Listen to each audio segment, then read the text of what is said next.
Hardware this Saturday, December 1st from 11 a.m. to 2 p.m. And kids, Santa Claus will be there, so don't miss him. Harris Ace will be making spirits bright with holiday treats, decoration ideas, and money-saving specials. Join your friends at Harris Ace Hardware for a fun-filled day with Santa during the Neighborhood Christmas Party this Saturday, December 1st from 11 a.m. to 2 p.m. Harris Ace Hardware on West Cherry Street in Jesup. It's time now for a look at the latest in local sports and sports of college football rankings released Tuesday evening, and the Georgia Bulldogs, as expected, in that number 4 spot. Bama still at 1, Clemson still 2, the Fighting Irish in at number 3, and they're not going anywhere as the regular season's over for the Irish. They have no conference title game. Oklahoma comes in at number 5, followed by Ohio State at 6, and then Michigan at 7. Undefeated Central Florida has the number 8 spot. Gators of Florida in at number 9. LSU rounds out the top 10. This Saturday is Championship Saturday, and besides the SEC title game between Georgia and Alabama in Atlanta, the title game between Oklahoma and Texas takes place. There are really no good matchups.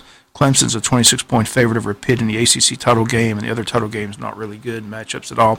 So let's pretend and move forward and act like there is an 18 playoff. Here's how this exciting weekend would line up. 8 teams in, top 4 teams host the games. Here would be your matchups in week 1 of the 18 playoff system. Number 8, University of Central Florida, unbeaten, claiming a mythical national championship last year after they whipped Auburn in that bowl game, would be at undefeated in number 1, Alabama. Number 7, Michigan, who just got whipped by Ohio State, would have a chance to redeem themselves. They'd be at number 2, Clemson, who's still unbeaten. Number 6, Ohio State, would be at South Bend, Indiana, to take on Notre Dame.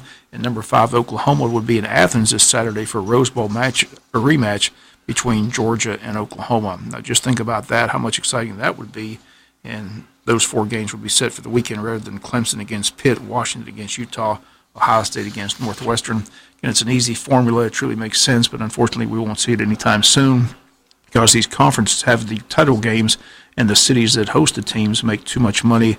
The current system will not be broken anytime soon. Ohio State's a 2-touchdown favorite over Northwestern.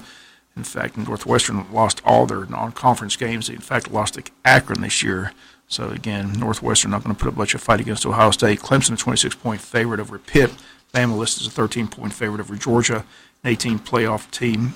An 18 playoff would be much more exciting, but again, any chance of seeing it anytime soon is just wishful thinking. This Sunday will be Selection Sunday. Everyone will know which 4 teams are in this year's playoff format, and everyone else will find out where their bowl appearances will be. Most believe Bama is in win or lose Saturday in Atlanta. Undefeated Notre Dame is in as they, again, play no conference game. And Clemson, after they destroy Pitt Saturday, will be in as well, which will leave just 1 spot. Georgia, Ohio State, Oklahoma, most likely candidates. Georgia's in with a win at the SEC title game Saturday. The Georgia loss opens the door for Ohio State and Oklahoma, but some still believe if Georgia plays a close game this Saturday with Bama, loses, say, like a field goal or a touchdown, some believe Georgia will stay in at the number 4 spot as well. But again, it'll all be unveiled on Sunday.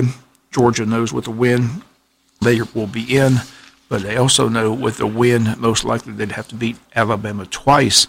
What a story that would be if we beat Bama Saturday in the SEC title game, then have to turn around weeks later and play them again for the national championship. What a Cinderella story that would be. See if Santa can fulfill that wish list for Georgia fans this season. Atlanta Braves have made some moves in the past few days. The Braves signed third baseman Josh Donaldson to a 1-year, $23 million deal. Donaldson, the American League MVP in 2015 with the Blue Jays, hit 41 home runs, 123 RBIs, played with the Cleveland Indians last season, was limited to just 52 games with a calf issue and shoulder inflammation. Braves believe he's healthy, can provide some home run power in Atlanta. Braves also signed their former catcher Brian McCann to a 1-year deal. As he says, he likes to retire as an Atlanta Brave. Braves says they're not done as they're getting ready for another exciting year of Braves baseball. Reminder, we got high school basketball this Friday night as the Wayne County Yellow Jackets play their first home games of the season. The boys are 3-0. The girls are 2-1. They've already played Brantley County one time this year at Brantley. Both teams won. Varsity girls game this Friday at 6:30. The boys varsity game at 8. Come on out and support high school basketball. Also coming soon, Wayne County Wrestling first event at home Thursday, December 6th. Head coach of the wrestling team is David Poinsett. We'll be talking with him next week about the wrestling program at the high school. New sport this year at Wayne County. A lot of excitement building as high school wrestling begins at Wayne County High School. Looking for an exciting sport to watch. Again, come watch some high school wrestling this year at Wayne County High School. That's going to do it for latest in local sports. Sports is brought to you each and every day this time by friends at Harris Ace Hardware. This is Charles Huffman at Jesup Housing Outlet. If you haven't been to Jesup Housing Outlet lately, you're missing out on a large selection of new and exciting floor plans from the nation's top manufacturers like Clayton, Fleetwood, Scott Built, and Homes of Merit. All of our homes feature modern kitchens and appliances, R60 and higher insulation values, thermopane windows, and energy-efficient heat pumps. We have 2 locations to serve you, 2452 Savannah Highway in Jesup and Highway 301 South between I-16 and the bypass in Statesboro. Come see Charles, Faye, or Sheridan today. It's that time of year and cold weather is here. Warm up with the new quilted pullovers in assorted colors, $10 off at Mine and Yours Boutique. Also a large selection of tops and dresses, 20% off. Ermish bracelets, stack your own style, regular price $5 for $30. On sale now, $5 for $25. Check out the new Hobo handbags and wallets, makes a great Christmas gift. New merchandise arriving daily just in time for your holiday shopping in downtown Jesup at Mine and Yours Boutique, 138 South Macon Street. Remember, life isn't perfect.